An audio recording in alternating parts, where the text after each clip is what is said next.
السلام عليكم. السلام عليكم. وعليكم السلام. وعليكم السلام ورحمة الله وبركاته.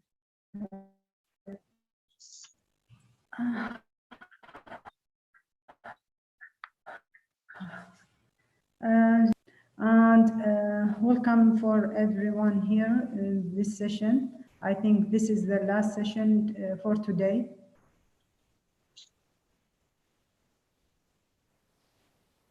Dr. Jalal. Dr. Jalal.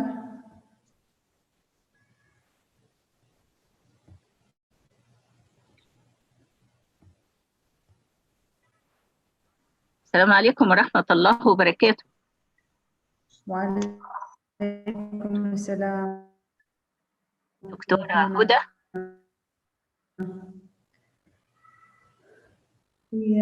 Yes. So you can try. Everyone can. هذا الصوت مش واضح. So by this way we will change.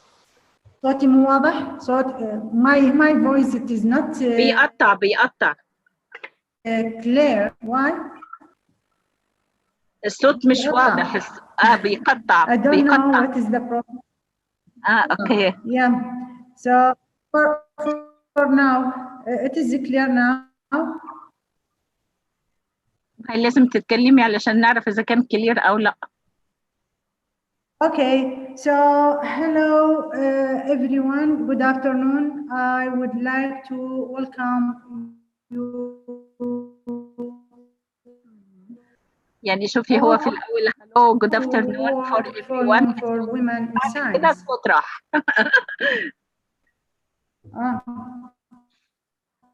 I don't know why. Before 2 hours, I hosting session and it's very clear on my هو في صدى في الصوت. في صدى. My video. So now I can't. So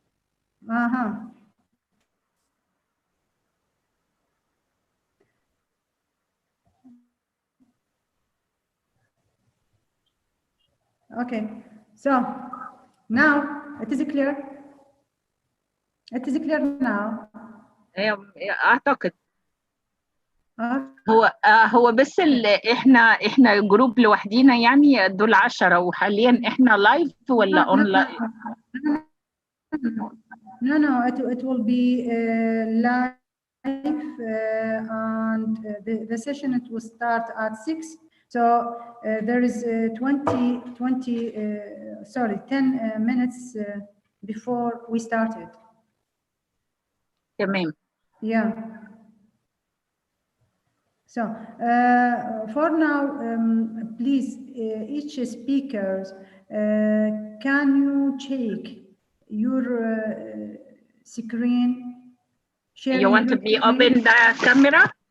Yeah. I mean, if you can check your presentation, if it is appear for each one or not. Do you mean that whenever we are going to present, we need to show our presentation our presentation on the screen? Yeah. I mean, you can check now. You can open the video. Yes. Yeah. So who's with me? دكتورة سلمى University of Mosul.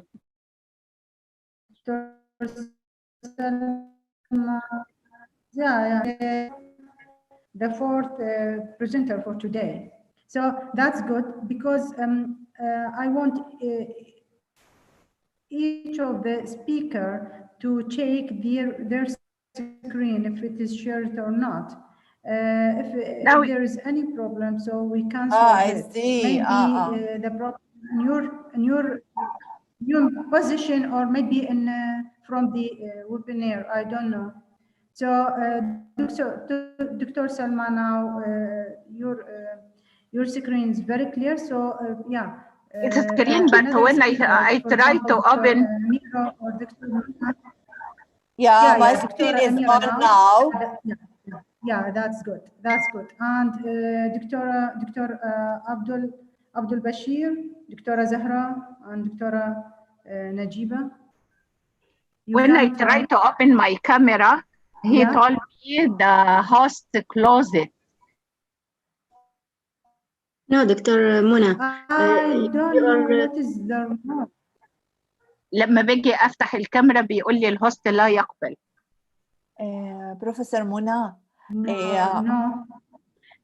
بروفيسور منى حاليا المطلوب انه هي عاوزة تحط البرزنتيشن بليز. هي عاوزة تحط البرزنتيشن هلا. جربي انت عاوزاني احط حاليا البرزنتيشن بتاعي؟ عشان نجربيها تجربي اذا الشير بيشتغل عماله. طيب يلا لحظة.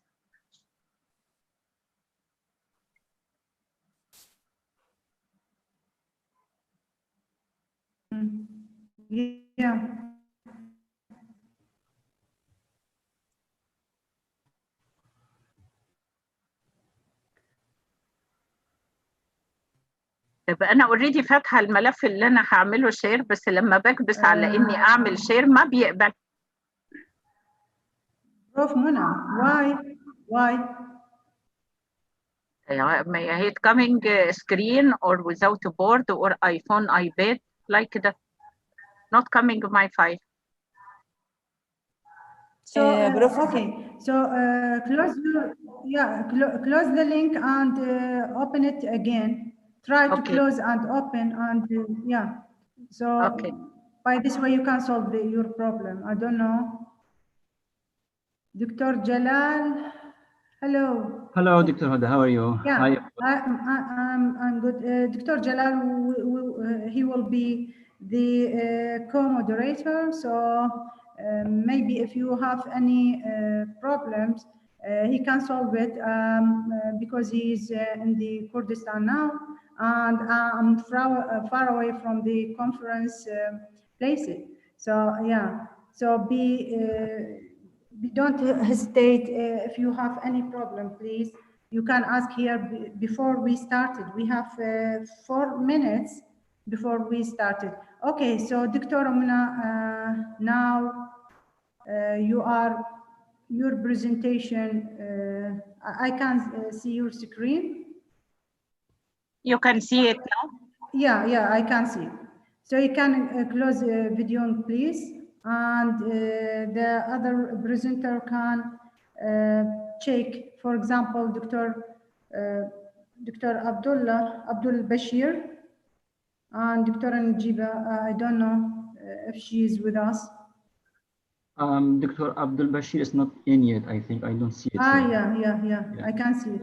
Other people, they can just share it. Yeah, Dr. Jalal, by the way, I don't know what is the problem. I try to open my video, but it is not work. I don't know why. I think I will ask the host. So the you know, I think I disabled it. There is a screen. You cannot start your video because the host has stopped it. So this is the problem. Okay, if the speaker is on, he can just speak. So without like stopping. Yeah, it's okay. Yeah. So shall we started now? Yes, I think we are just on time, so we can just start it. So just yeah. Speaker, if it's not to be in the safe. Yeah. Yes, Dr. Jalal. I just said if Abdul Bashir is not in, we can just go to the other over 100. Yeah.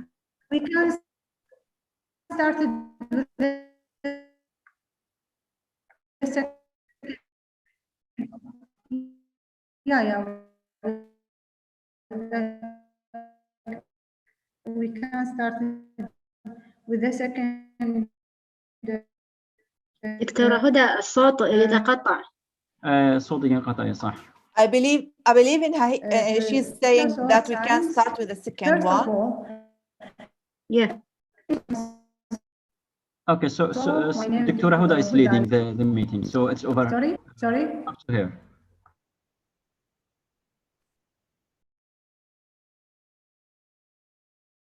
Dr. Huda, are you hearing us? Okay, so I think she has a little problem. Okay. Yeah, now you are okay.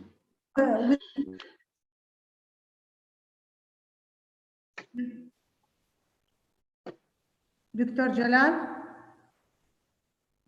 Yes, Dr. Huda. Yeah. Yeah, you can just leave the meeting. It's okay. You can just start. Yeah. That's what I said before. So, good afternoon. I would like to welcome you all to World Forum for Women in Science.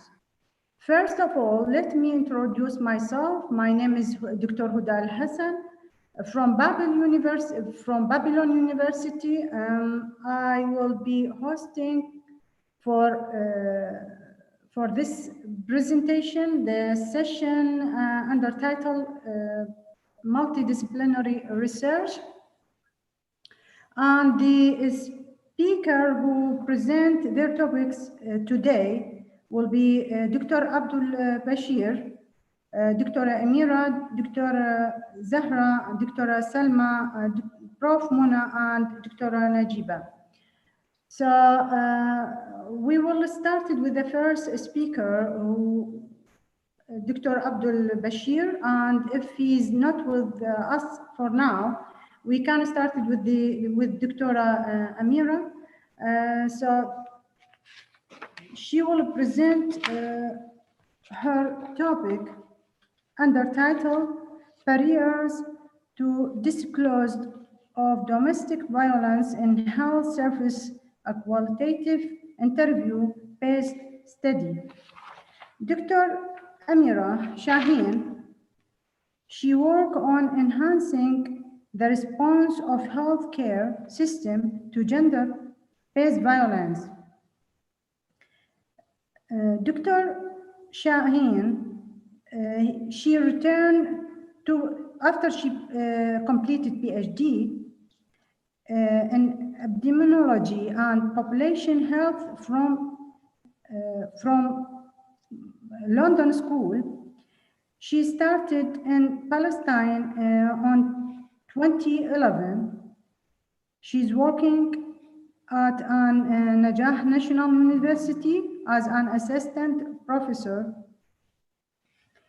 Mostly recently, Amira with other collaborates from the Bristol University, LSHTM, Prize, Nepal, and Sri Lanka was awarded an NIHR grant to enhance identification and referral of GBV case and reproductive health setting for marginalized Palestinian population.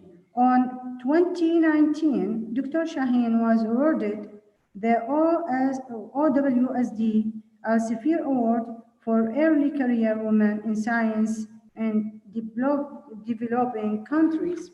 So, Dr. Shaheen, please, the floor is in your area. So, for 15 minutes, you can start your presentation, please. Thanks a lot, Dr. Huda. Sorry, Dr. Huda, sorry to interrupt you. Just to remind all the speakers, you have just only 15 minutes as a maximum. Yeah. And for all participants, if you have a question, please leave the questions to the end of the session. Then you can choose a speaker and then ask your question directly, or you can just write it in the Q&A channel. Thank you very much. Thanks. Thanks a lot, Dr. Huda and Dr. Jalal, Dr. Huda, for this introduction. So you might be surprised why I'm presenting this project here or this research here. As far as I know, you know that health is very important for each of us in order to produce work. So it's very important to be healthy in order to have your time in the lab and to produce the work.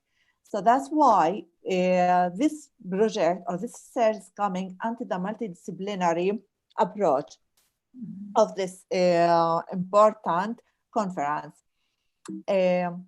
Oh, not one. Okay. So like WHO produced a report that this report indicated that 1 from 3 women in the world, they are exposed to violence. In Palestine, the situation is not different, whereas 37% of women, of ever married Palestinian women, they are exposed at least once to gender-based violence. Actually, we do have a referral system, national referral system, that includes several actors. From these actors is Ministry of Health, who joined the system in 2016, so most recently, for 5 years ago. I'm presenting on a work that's part of a larger study called HERA, that stands for Healthcare Response to Abuse and Violence. And as Dr. Huda mentioned in the introduction, this project is a joint project between us in Palestine, mainly at Najah National University, and São Paulo University in Brazil. And the lead is University of Bristol and London School of Hygiene and Tropical Medicine. This project is funded by the Medical Research Council. So the main aim of this project is to qualitatively explore barriers to disclose violence in primary healthcare clinics by survivors of violence. We interviewed 20 women who aged 18 plus. These women were were visiting a local NGO. This is NGOs like legal NGO. They are visiting it in order to seek legal advice. So they were invited into our to be interviewed by a social worker. We conducted in-depth semi-structured interviews with these 20 women, and all interviews were audio recorded in Arabic, and thereafter transcript were into English, where it was analyzed thematically. So now to the results.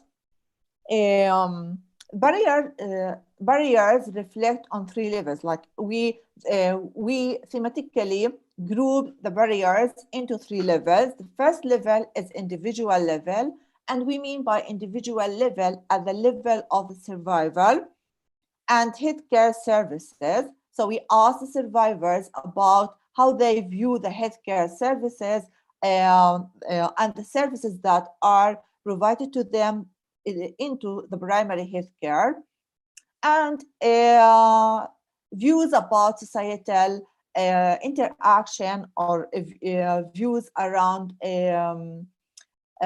violence were as well obtained from these survivors. So if we come to individual level, we found our results indicated the following factors as factors that the woman believed they are barriers for them and prohibited them from disclosing violence. So they they believed of psychological impact of abuse. It's prohibited them from disclosing violence to healthcare providers when they were asked about it, as well as fear of escalating of violence. So they feared that if they talk to someone about the violence that they are, even if this someone is a healthcare provider, about the violence that they are exposed to, the husband will know, and this will intense the violence toward them and the desire to protect their husband. So whenever healthcare providers knew about the violence and the women were advised to be referred to the police, the women were refusing to do so. So she was like scared that her husband will be exposed and he will be arrested. So they are trying by they are not disclosing violence in order to protect their husband. And shame and embarrassment, like many women, mainly those who are educated, they were very embarrassed when to disclose violence whenever they were asked about it. So they don't want to be viewed as they are weak. So I'm quoting here one of the women who were embarrassed to talk about violence. And she went on saying, I felt like I would be blamed for it. And people might say, look, she let out secrets between her and husband. Why would she say that? So that would make me shy, embarrassed to talk about it. So mainly here, like, because, you know, in our society, regardless of the country, women are brought up to respect their husband and not to talk to anyone about what's going between her and her husband. So this woman were like, were declined from disclosing violence because she doesn't want people to blame her that this is her fault, and that's why she's being violated from her husband, and as well because if she was blamed for this, she will feel shy and embarrassed. So we asked women as well about the services that were provided to them and how they viewed the services in terms of GBV or gender-based violence. So these are the factors that our results revealed.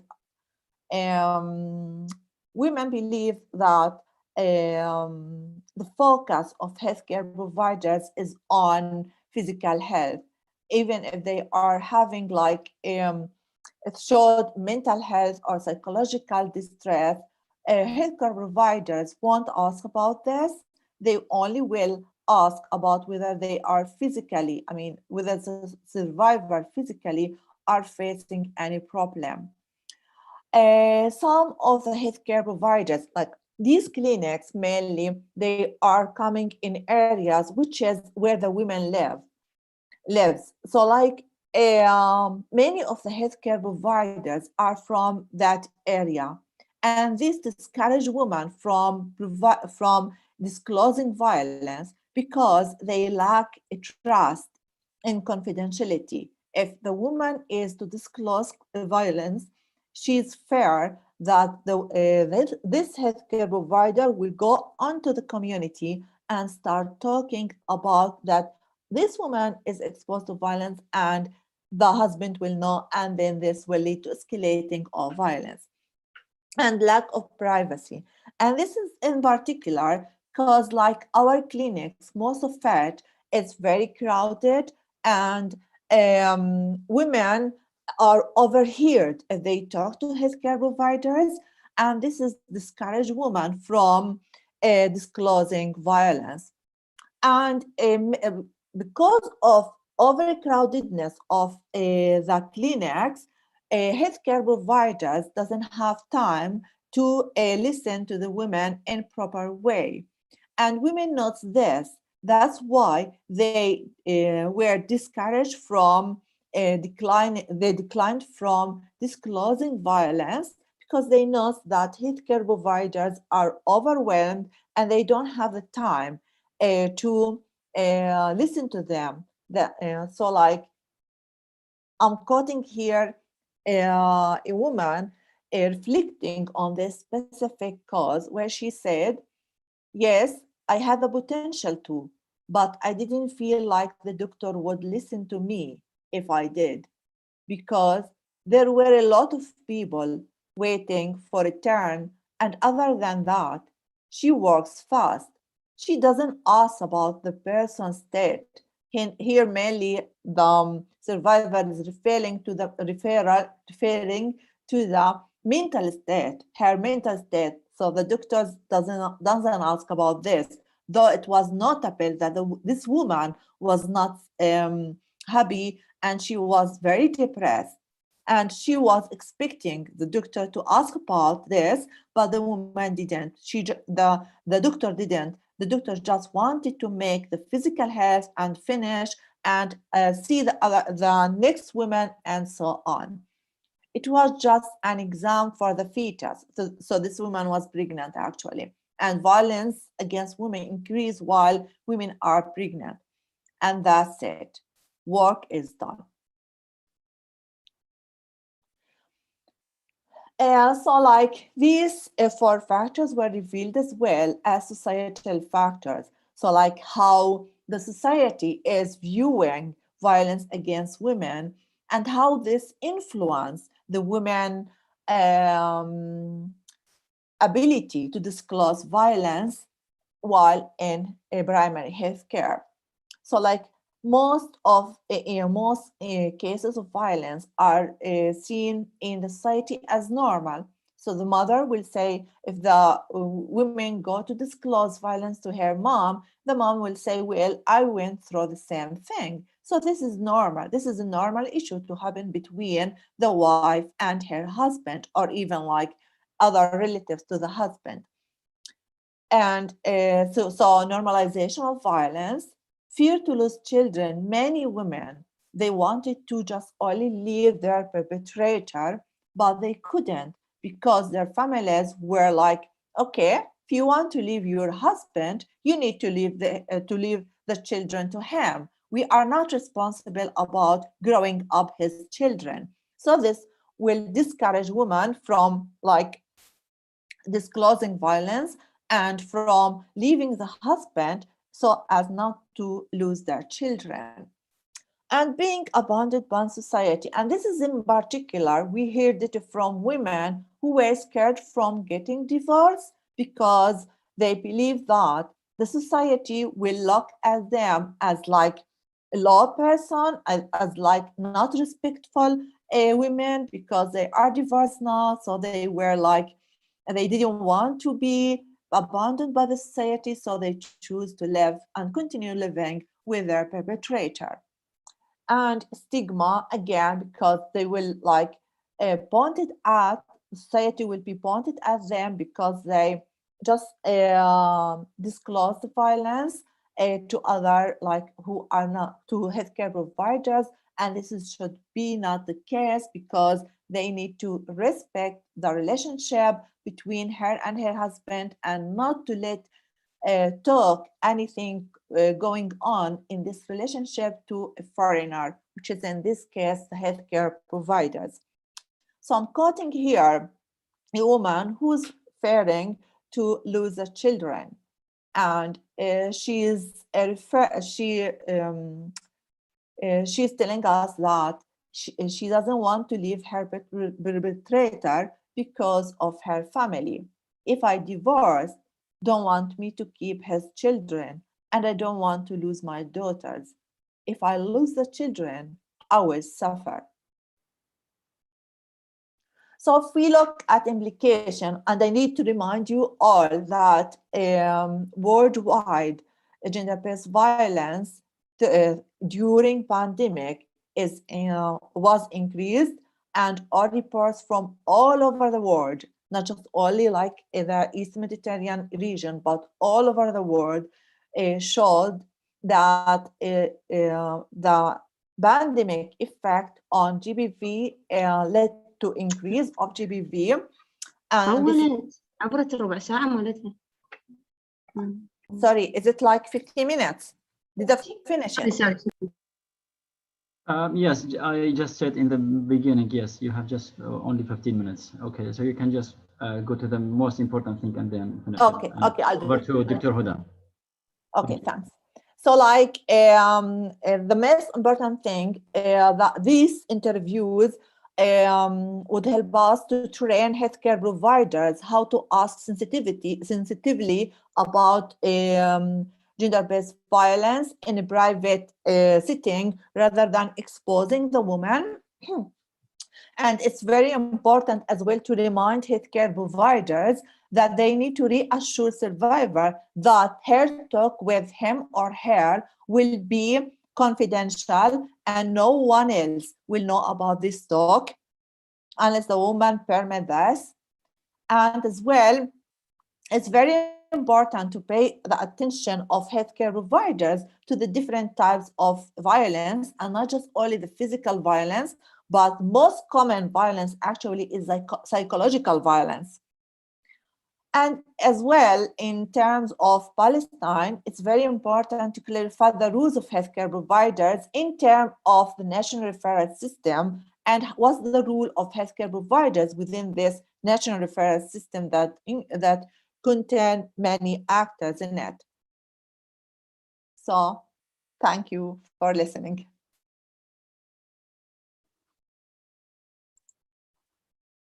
Finished. Okay, thank you, Dr. Huda. If you are there, please just lead the session.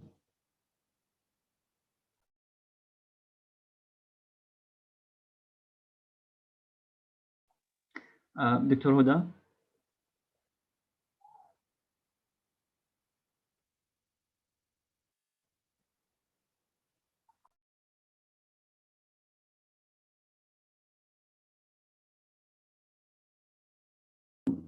It seems Dr. Huda it's not responding, so I think I will leave the session. So let's move to the next speaker. So can we see Prof. Abdul Bashir? I think he's not in yet. So let's see.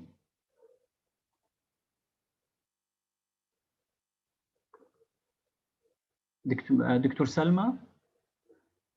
نعم السلام عليكم. وعليكم السلام دكتور سلمى. اعتذر قبل قليل كان الكهرباء مطفي وهسه رجع يعني فخرجت ودخلت فظهر من عندنا اصوات من البيت. سوري جدا. If you are ready, just please go and start your presentation, please. Yeah. Okay. السلام عليكم. وعليكم. Everybody. My research. Can you share your slides, please? نعم. Just share your slides. Yes. Yes, please. Yes. Now you are okay. Just start it, please. Just a minute. تمام. Okay. Yes, you are fine. Just start it, please. Yeah. My research is study a special types of points and orbits in a field of dynamical system, in a mathematical field. That is the homoclonic points and homoclonic orbits. The importance of these types of points comes from the effect of them on the chaotic behavior of the systems. My research entitled Homoclonic Points and Homoclonic Orbits for the Quadratic Family of Real Functions with Two Parameters. Introduction. In recent years, a great deal of interest in connected orbits, I mean homoclonic and heteroclonic orbits in dynamical systems. The notion of homoclonic point was first introduced by famous Poincaré, 1918, and studied the three-body problem.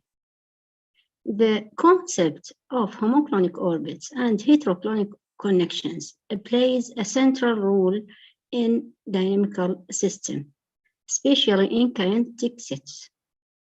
In particular, we can see that this type of orbits guarantees the existence of chaotic behavior on an invariant state of a neighborhood of these orbits on which that the function is chaotic. In our work, we study homoclonic points and homoclonic orbits for two parameters family of real functions h ab of x equal ax squared plus b and A does not equal 0. The basic definition of as is the homoclonic points. The fixed points P is called homoclonic points. The fixed point Q is homoclonic point to the fixed point P if P is repelling fixed point. That is, if a prime of P is greater than 1 on an compact interval in R, and Q is called homoclonic to this point if Q is a point in the set of local unstable set of P, and there exists an integer such that the forward orbit of Q is equal P. Figure 1 shows the homoclonic point, the forward and the backward of the homoclonic point 1.5. The solid lines shows the forward orbit, and the dashed lines shows the backward orbit of this point. Also, in this function x minus 6, the homoclonic point is minus square root of 3. Also, the solid lines shows the forward orbit, and the dashed lines show the backward orbits. We study the fixed points of this family, and we calculate them. In fact, P1 and P2 are the fixed points of this families, and the nature of these points illustrated in the following figure. We can see P1 is repelling whenever B is equal or less than 1 over 4A, and the P2 is repelling whenever B is equal or less than minus 3 over 4B. Unstable set of P1 and stable and local unstable set of P1, we are studying them. We find the local unstable set of P1 is equal the open interval 1 over 2 infinity, and the unstable set of P1 is 1 over P minus P1, 1 over N minus P1 infinity. In section 5, we study homoclonic points and homoclonic orbits of the function edge for the repelling fixed point P1. We show that edge has homoclonic points and orbits whenever B is less than or equal minus 2 over A, and has no homoclonic orbits otherwise. In the last section of this section, we give the tree of the homoclonic points, and in the end of this section also we calculate these three for certain values of A and B. We showed in other work that the dynamics of our models includes homoclonic bifurcation, which leads to chaotic behavior. This is the importance of our family. This is the tree of homoclonic orbit in general for edge AB, and this tree of our family when A equal 1 and B equal minus 2. The blue spaces shows the point of local unstable set, and the pink one shows the other point. Finally, we introduce some future works on this type of points, particularly the sunspots phenomenon. The concept of sunspots phenomenon is well known in astronomy, but this term is also used in economic. Here, I mean in economic, The term sunspots refer to an uncertainty or extrinsic of a random variable. We hope to exploit our studies on the applied issue, i.e., give a mathematical model to describe this phenomenon. We expect that the dynamics may have subcritical Hopf bifurcation.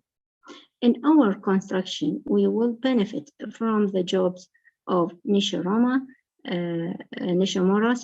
and Chicago, who have treated the case of supercritical Hopf bifurcation. Thank you so much.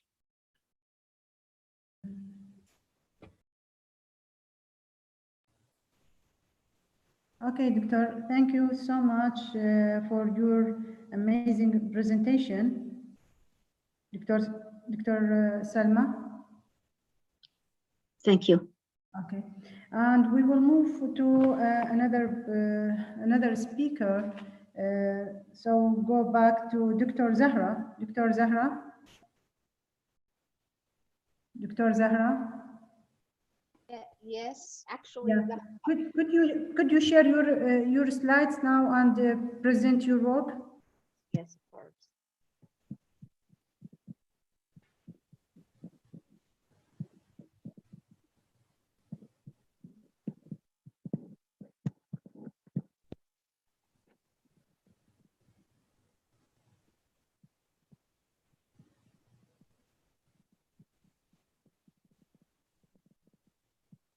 Hello, Dr. Zahra. I'm trying to sharing. Yes, I'm sharing one screen. Share it. Okay. Okay, thanks.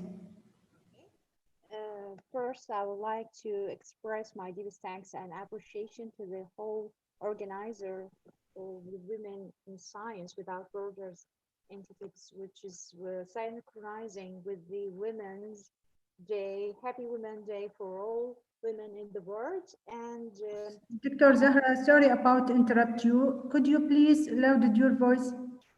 yes, of course. Yes, thanks.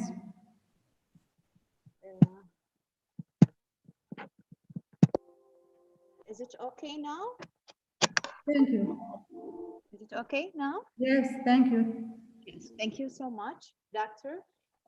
First, I would like to express my deepest thanks and appreciation to the all organizers of the Women in Science Without Borders initiatives, which is synchronizing with the Women's Day. So happy Women's Day around to all women around the world. I'm happy to represent my research work here with us, share it as a symbol of women in science.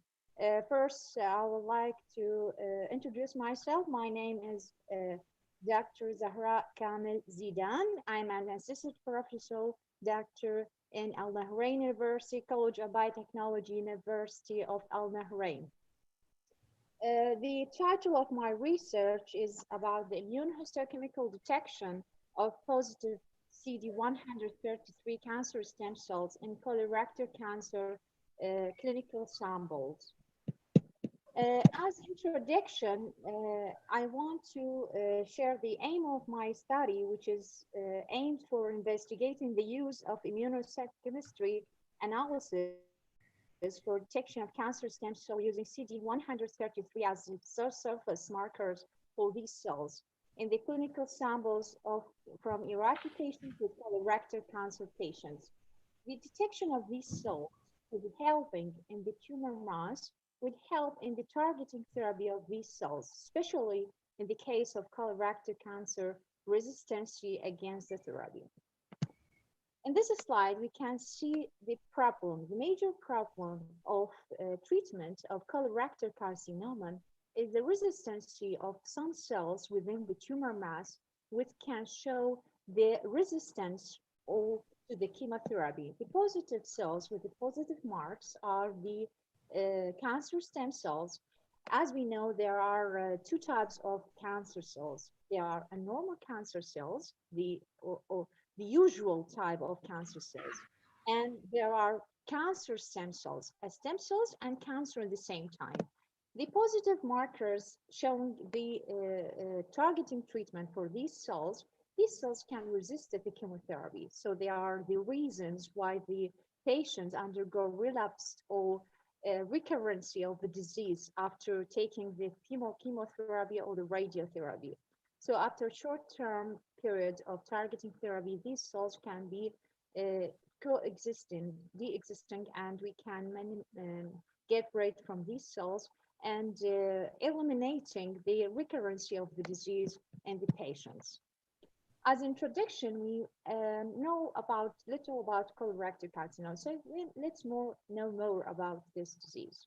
The colorectal carcinoma is the second most common newly diagnosed cancer and accounts for the second highest number of cancer-related deaths in the third worldwide and in the whole world and Iraq too. For increasing, this is having an increasing importance in Asia.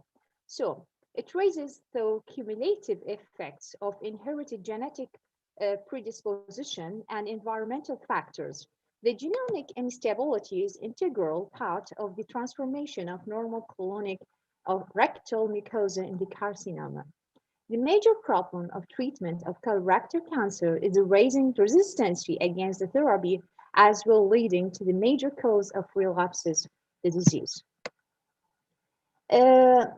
Few of us know about stem cells. Let's know more about stem cells. These specific type with very clinical importance, especially nowadays, stem cells can be defined as undifferentiated cells that have the ability to self-renewal, which is giving rise for another stem cells and it's divided to become a cell. One of these cells are being targeted to the differentiated cells and the other as a reservoir for the origin cell, and having to differentiation to generate mature cells of particular tissue in the most tissues.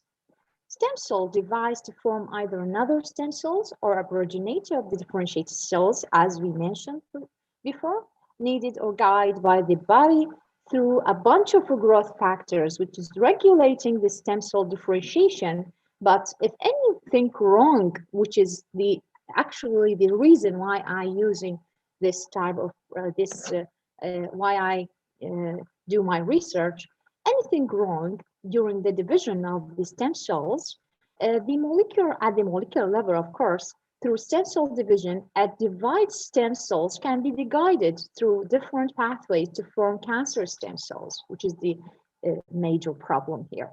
Cancer stem cells can be defined as tumor-generating cells. If you want to define these type of cells, they are tumor-generating cells, also called cancer cells, that possess all the properties of healthy stem cells, especially the ability to differentiate into all type of the cell and cancer sample. It is come from the transformation of normal stem cells, though the accumulation of genetic modification within the cell genetic map. So there are two major problems. First, they are stem cells, and second, they are cancer stem cells. These are, in this figure, we can see the major pathways of how a stem cell can transform into a cancer stem cell. There is the hedgehog. The most common is the hedgehog pathway, the JAK-STAT pathway, and the ABC superfamily pathway, and the Notch one, which is the most common one. These are a molecular pathway which can enter the stem cells to divide and becoming a cancer stem cells.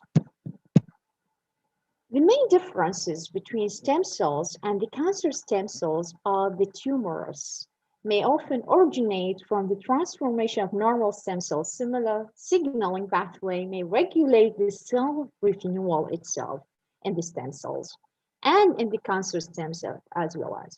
And cancer cells may include cancer stem cells, rare cells with indefinite potential of self-renewal that drive the tumorigenicity of the cell. As a result, stem cells must be identified prospectively and purified. In this figure, we can show that The yellow cells are the cancer stem cells, while the blue cells are the cancer cells. So the non-specific therapy undergoing to the tumor tissue, we can see that the cancer stem cells are still and then will be responsible for the tumor relapsing the patients or recurrence of the disease. While the targeting therapy or specific cure therapy can targeting these type of cells and then eliminating them, so they gonna be tumor regression with zero chances of recurrence of the disease. This is very important. To achieve this step, we have first recognized these cells. So this came for the aim of our research by using this type of immunoanalysis, the IHC analysis, in order to recognize this type of cells. Let's talk about how these cancer stem cells can resist, or the mechanism of resistance to the chemotherapy. First of all, their NIC protect, which is the NIC, this is a pathway enters this, the cells enter it, can protect these cells from coming into contact with a larger concentration of anti-cancer drugs. So they can hiding them from the anti-cancer drugs, the chemotherapy or radiotherapy, where else. The second mechanism is that they express various transmembrane proteins. The function of these transmembrane proteins, such as what's called above NDR1 and the BCRB, which are pumping the drugs. These type of proteins can interact with the drugs and pumping it out from the cytoplasm. So eliminating this can protect the cells against the chemotherapy or radiotherapy or any type of the anti-cancer drugs. The third type of mechanism of resistance is that they divide slowly. So just be listened to this type of characters of mechanism. Divide slowly. Usually the anti-cancer drugs targeting cells with high proliferation rate. So if they divide slowly, like the normal cells, these can hide, these cells, these cancer stem cells can hide from the therapy. This is a major problem, it's a huge problem. So they divide slowly, like adult stem cells tend to be to do. So they are not killed by chemotherapeutic agents that target rapidly replicating cells, as we mentioned, or rapidly high proliferating cells via damaging DNA or inhibiting mitosis. So the fourth one is they upregulate DNA damage repair proteins. So they having a repair protein. This is very a huge problem too. They can resist by this type of mechanism. They can resist the anti-cancer drugs. And the final one, which they are characterized by an overactivation of anti-apoptotic signaling pathway, which can lead by the anti-cancer drugs. These major types of mechanism of resisting, letting us knowing more about these cells and trying to recognize them, trying to targeting them in order not to make the patients undergo the whole process of the shots with the therapy and then finally ended with the relapsing of the disease. This is very helpless, the patient becoming helpless from the treatment, as we know. So we choose the surface marker CD133, which is a transmembrane protein expressed on the surface of these cells. We're using IHC mechanism or analysis to immunostaining for tissue fluxing samples. If we know more about CD133, it's a transmembrane protein, glycoprotein for instance, and it's about 865 amino acids with a total molecular weight of 120 kilodalton.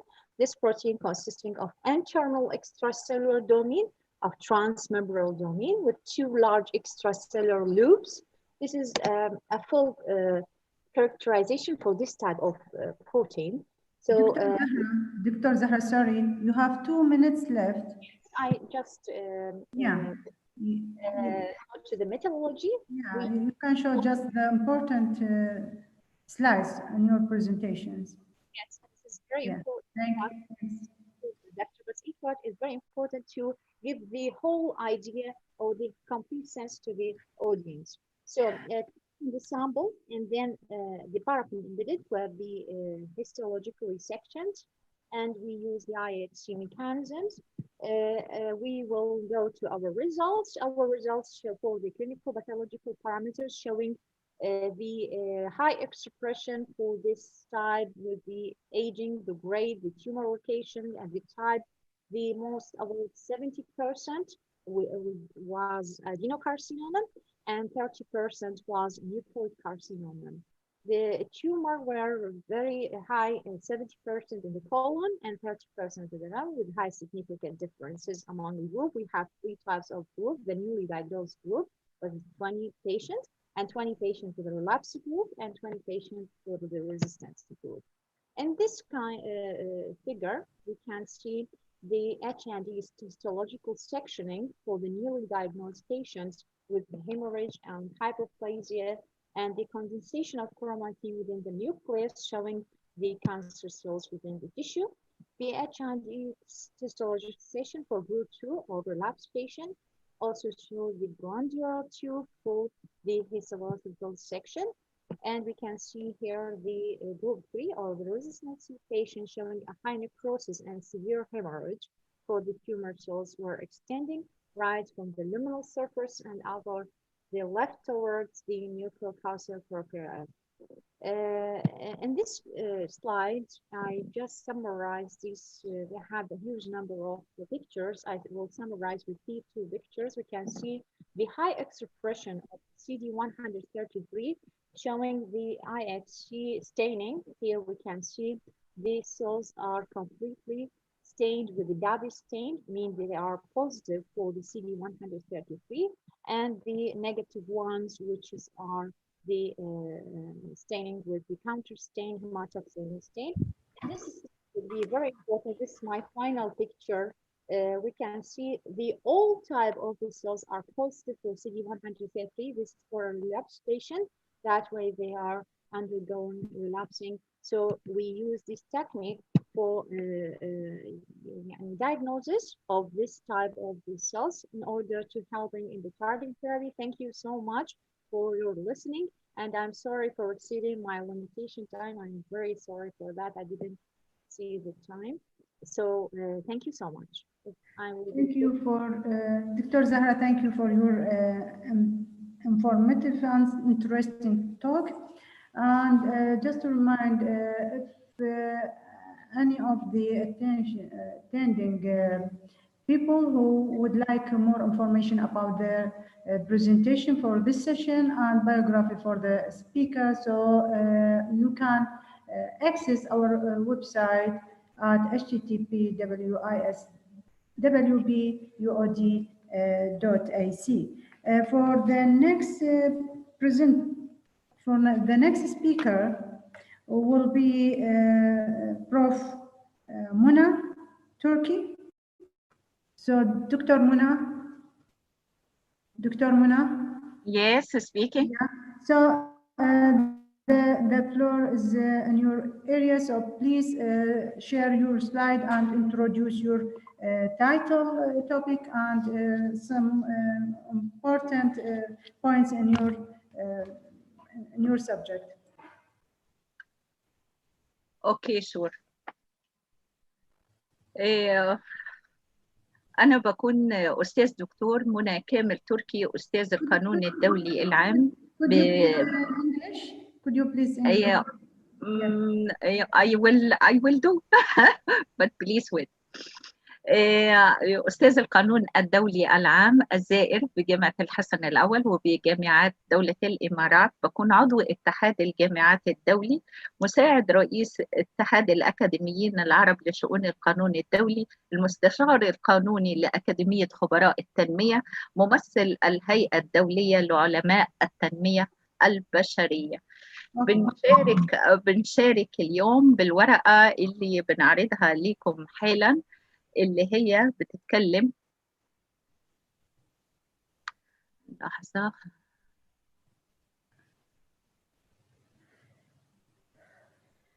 بتكلم على إزاي أوظف البحث العلمي وأستخدم صفحات الإلكترونية للإنترنت للأكاديميين. هو أنا عملت البرزنتيشن باللغة الإنجليزية، لكن أنا أشوف إني علشان أوصل المعلومة اللي عايزة أشرحها لازم أشرحها باللغة العربية، لأني الأغلبية الحاضرين أنا شفتهم وتأكدت منهم إنهم كلهم عرب. أنا بنحاول في الورقة بتاعتنا إن إحنا نستخدم البحث العلمي ونوظفه في الصفحات الإنترنت اللي بيحقق الفايدة العلمية للباحثين في مجالات البحث العلمي. عملت دراسة مسحية على 5 كليات من جامعات مختلفة في دولة الإمارات علشان أشوف مدى استخدام الأكاديمي لصفحات الإنترنت. هل هو قادر عنده المهارة البحثية لتحديد المصادر اللي يقدر يحصل بيها الفايدة العلمية بتاعته. حضرتك أدي الانترودكشن بتاعتنا علشان نسلط الضوء على الصفحات الإلكترونية اللي هي على الإنترنت لما تحتويه من معلومات فائقة من كافة المعلومات، سواء كانت المعلومات الصحية أو القانونية أو الاجتماعية أو أي معلومات أخرى تقدر نفيد بيها الباحث العلمي. هل الباحث العلمي ده لما حبينا نعرض المشكلة بتاعتنا حبينا نعمل إن الصفحات الإلكترونية اللي هي الويب سايت بتحتوي على كتير من المعلومات. المعلومات ده يقدر يستفيد منها الباحث العلمي أو الباحث الأكاديمي، إن هو يكون قواعد بيانات أو ينظم معلومات تساعده في المشكلة البحثية اللي هو بيناقشها، أو إن هي تفيده في إن هو يحصل على نتائج معرفية يقدر يبرمجها أو يطبقها في الحالة الدراسية اللي هو بيشتغل عليها. ومدى الكفاءة بتاعته هو كباحث أكاديمي إن هو يستخدم الإنترنت والصفحات اللي موجودة على الويب سايت. حاولنا نطرح بعض الأسئلة دي اللي هي قدرة السؤال الأول اللي هو قدرة الباحث على استخدامه وتوظيفه لصفحات الإنترنت. إزاي يقدر إن هو إزاي يقدر يستخدم شبكة المعلومات الدولية في البحث العلمي. إيه هي أفضل الطرق اللي ممكن يستخدمها أو الطرق الصحيحة اللي توفر له المعلومة لخدمة البحث العلمي. مدى الثقة اللي ممكن نحصلها من مصادر المعلومات اللي موجودة على الإنترنت. إيه هي الطرق اللي المفروض يستخدمها الباحث في كمصادر يمكن الرجوع إليها، مع ملاحظة إن الباحث الأكاديمي هو بيعرف كويس جدا يستخدم الإنترنت، لكن كيف يمكن له أن يوظف استخدامه. لما حبينا نعمل طريقة إجراء البحث، إحنا اخترنا مجموعة من الباحثين على مختلف مستوياتهم الأكاديمية وعلى مختلف الكليات اللي بيشتغلوا فيها علشان نطبق الدراسة المسحية بتاعتنا.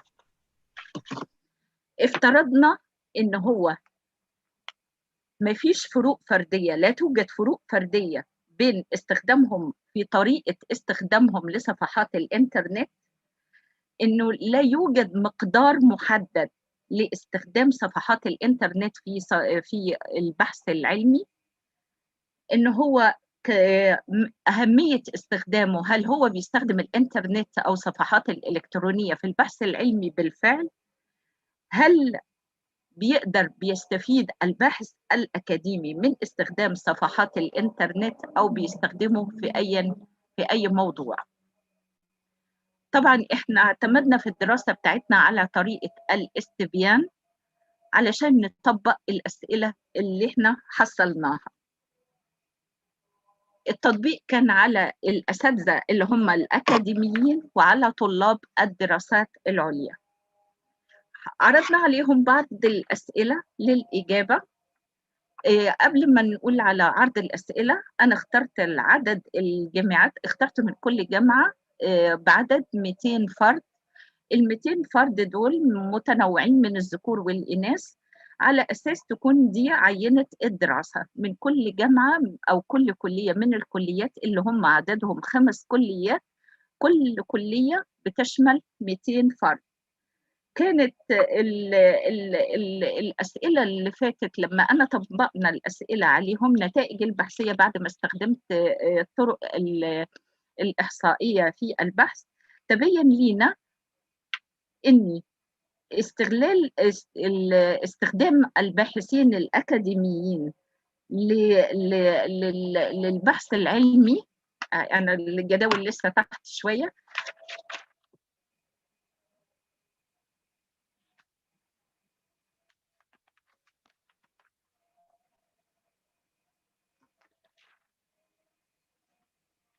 كانت النسب الاستخدام زي ما احنا شايفين معنا، ان الباحث اللي بيستخدم مع طبيعة المشكلة حوالي بنسبة 14% كمتوسط، ان الباحث اللي بيستخدم أدلة بحثية بيستخدم حوالي 15%، اللي بيوثق مراجع علمية إلكترونية كانت بنسبة 21%، اللي بيستخدم محركات البحث المتعددة كانت بنسبة 7%، اللي بيستخدم اللي ما بيقدرش يستخدم أو الصفحات اللي هي صفحات كتيرة لكنه لم يستطيع الوصول إليها كانت عددهم 19%. لما حاولنا نشوف مدى الاستخدام بتاع كل باحث، طبعا ده اللي أنا حكيته في الأول، لما حبينا نشوف مدى استخدامهم في الصفحات للإنترنت بكافة الطرق التي يمكن الوصول إليها بجميع البرامج بجميع الاستخدامات، كانت استخدام الباحثين بطريقة يومية بيستخدموا حوالي 57% من الإنترنت، اللي بيستخدموه أسبوعيا حوالي 29.8، واللي بيستخدموه شهريا 6%، واللي ما بيستخدموش مطلقا تقريبا 5%. هو تبين من هذا الجدول إن حتى اللي بيستخدم الاستخدام اليومي النسبة 57% مش بيستخدم صفحات الإنترنت في البحث العلمي، ولكن بروف منى، سوري بروف الاجتماعي، نعم، والبحث عن البريد الإلكتروني. بروف منى، سوري دكتور منى. يسمع. interrupt دكتور منى. Yes. Yeah. Could you please present your topic in English, because this conference is international, so there is a lot of attending who will we will try again, start again. Yeah, so please change it. Could you talk in English? Continue in English. Dr. Huda, I'm sorry. Don't have enough time, so please continue in English. Dr. Huda, just start. Just continue from by English language. Just started from here, not from the beginning, please. From the result, yeah. Yes, thank you. Yeah, thank you. Okay. I will say a small word before coming for result. My study aimted to identify ways of using scientific research and employing it in use electronic base in order to achievement the scientific benefit or researcher in all fields of science, as a legal or scientific or unpermissional, health or socially protective. In order to achieve the objective of my study, we will try to clarify how researchers at a various level can make scientific use of electronic.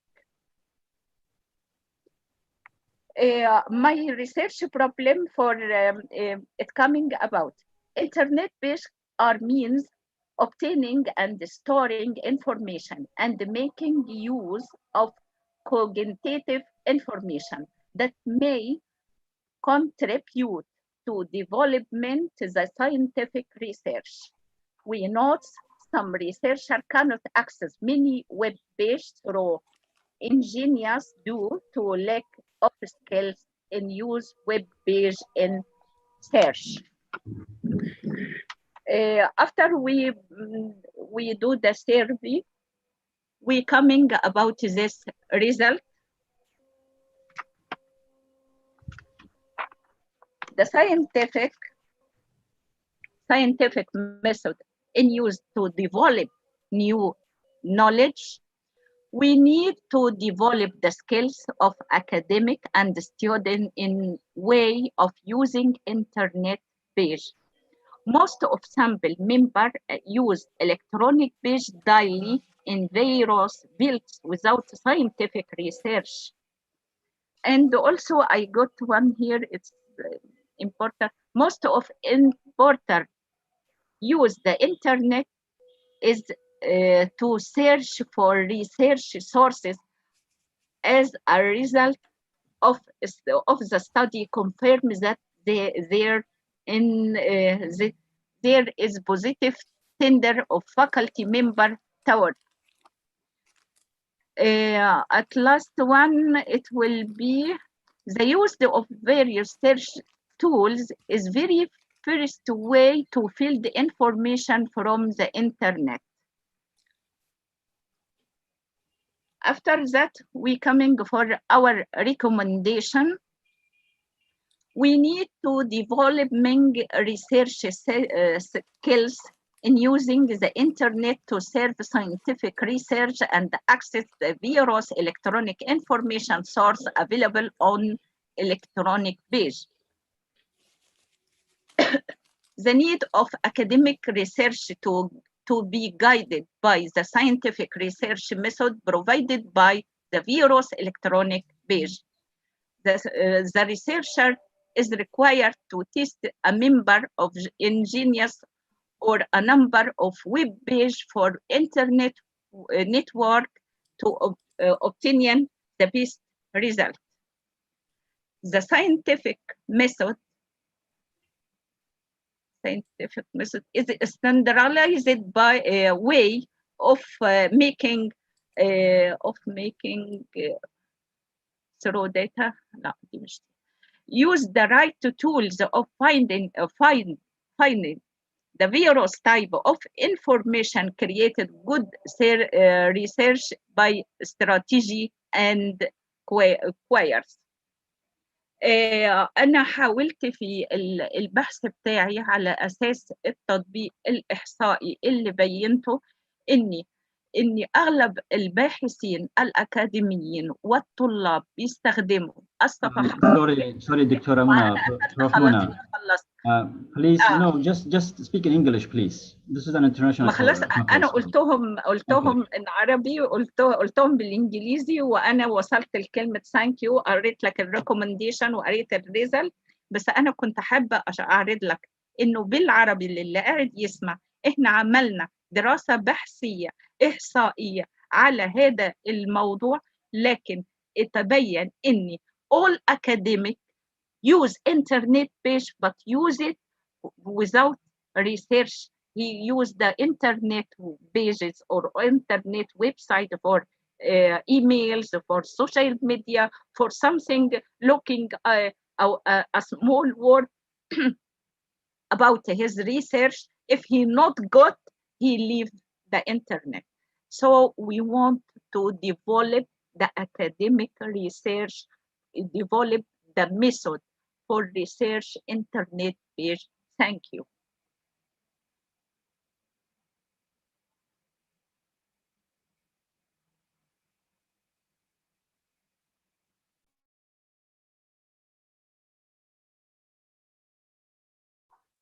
Dr. Huda, it's over to you, please. Just move on to the next speaker.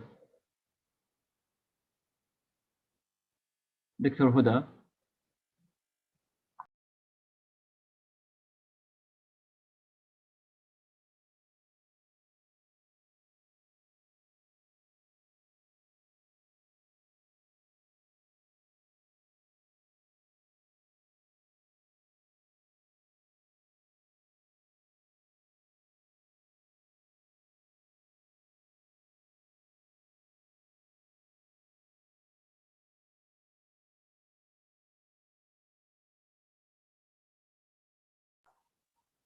Hello, Dr. Huda. I think she's not here, so we are going to move to the next speaker. So let's see who is.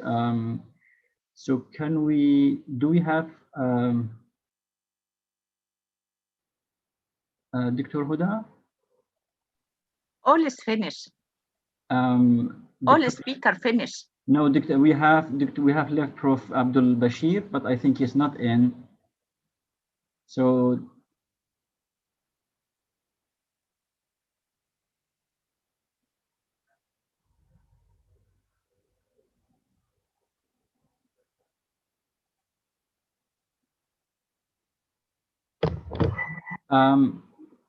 Dr. Huda.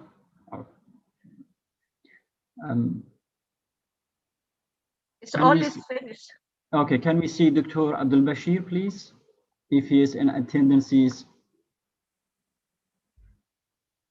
So we have questions, please, from Zahra. Zahra Ali. Okay, Muhammad Human.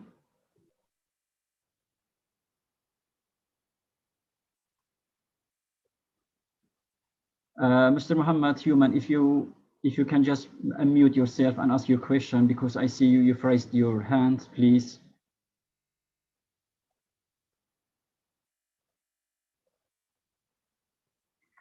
Okay, so can I ask Dr. Amira to answer the question that she's been asked? Can you answer the question, please? Thanks. Okay, so the question was, what are the services that are provided to survivor by the National Referral System? And I think this is the only question, isn't it? Because I looked through, this is the only question. Yes, yes, please, so, yes. So like, we need to first to know who are the actors in the National Referral System. It is Ministry of Health, Ministry of Social Affairs, and the police, and Ministry of Women, of course. So like, but main services are provided by the first three. So if the woman, because our work is with primary health care, if the woman is seen as in primary health care, she will be assessed mainly physically, and they will treat any physical injury. She will be asked whether she's happy to be referred to any of police or Ministry of Social Affairs. If she chooses to go to the police will ask her certain questions. We do have like this unit. It's called the Family Protection Unit. So they will ask her certain questions to assess her status if she to return home, whether she's like in high danger. So if she's in high danger, they need to refer her after writing a report to be used in the court to the Ministry of Social Affairs. There in the Ministry of Social Affairs, she will be received by a social worker who again will assess her status and will be sent to the refugee home, where she will stay there until they sort out the issue around her danger, and if the family or the husband is if the woman agreed to have like the husband in the court, he will be put in prison. And even like the police will arrest him once she had a case against him. So these are the services, these are the key actors in the National Referral System, and these are the sort of services that they will provide for the women. I hope that I was managed to answer the question.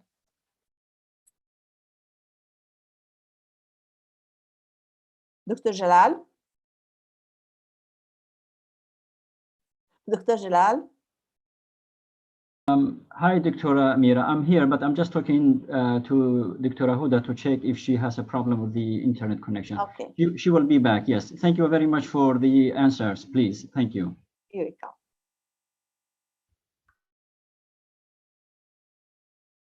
Oh, there's another question. Okay. It's from Ridet Citato. Question for the first presenter, Tamira. Thank you for It's actually the lockdown that increases. Yeah, I totally agree with you. Yeah, the lockdown increase because the perpetrator and the survivor are staying in the same area and the same place. So this will increase the exposure of survivor to her perpetrator, and this will increase the violence. That's true. Thank you, Dr. Amira, for answer some questions. And Dr. Jalal, is there any question for the speakers? Can you take it, please? I'm just checking. Yes. Okay. Yeah. No, I think we haven't left any questions. So. Okay, so this is the last time I will call to Dr. Abdul Bashir and Dr. Najiba. If they are with us, please share your presentation. And if they are not, so. Okay, meanwhile, I will share the just one thing for you all, just to see. Yeah, that's good. Yeah. I think the photo. No, I'm just to share the presenters. Yeah. Yeah. So. Thank you so much. And ladies and gentlemen, finally we will come to the end part of our presentation, and we will like to say thanks again to all speakers and attending to this session, and hopefully you will enjoy and interested with all the speakers. And at the end of this session, I just want to say have a good day and keep going on your research in the future. Thank you all of the presenter and for Dr. Jalal. Thank you, Dr. Huda. Just the organization team is asking me if it's possible, like for all people who is happy, like to open his camera to take a photo. So it's up to you, but if you, you just open the camera, please. So I'm going to be the first one. Yeah. The host refused to open the camera. Okay, I will ask them to open the to let them to open the camera. Yeah, there is a problem. They don't allow us to open the camera, so I need the permission from the host. Okay, I'm just contacting them, please. Just wait. Yeah, take your time.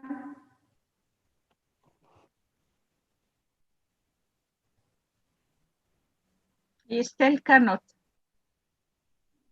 Huh? Host, stop all camera. Yeah. Can you open it? Dr. Huda, can you just start yours, please? Dr. Huda. Yes. Can you just start your video? Can you just open the video? I tried many times. You cannot start your video because their host has stopped it. Okay. People, can I go to breakfast, please? Yes. Oh, yes, of course. Yeah. So we just can see Dr. Jalal. So Dr. Jalal, hi, and thank you for your assistance for today and for all our speakers, for audience, for the comment organization, and for the present of this amazing conference for women.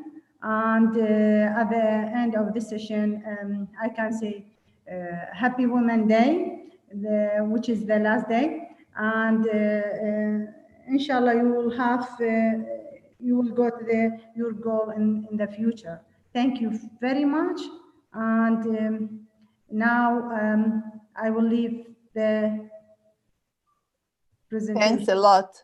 Thank you, Dr. Huda. Just one attendance is asking a question about the certificate regarding the attendances. Yeah. So I will pass the question to the committee, and I believe there will be a certificate, but I'm not sure. But I think at least you will be receiving an email from the committee that you have attended to this conference. Thank you again. Thank you very much. Thank you. Thanks a lot, Dr. Jalal. Thank you. Have a good night. Bye-bye. شكرا جزيلا. شكرا لكم. شكرا جزيلا. مع السلامة. شكرا دكتورة منى. شكرا. شكرا.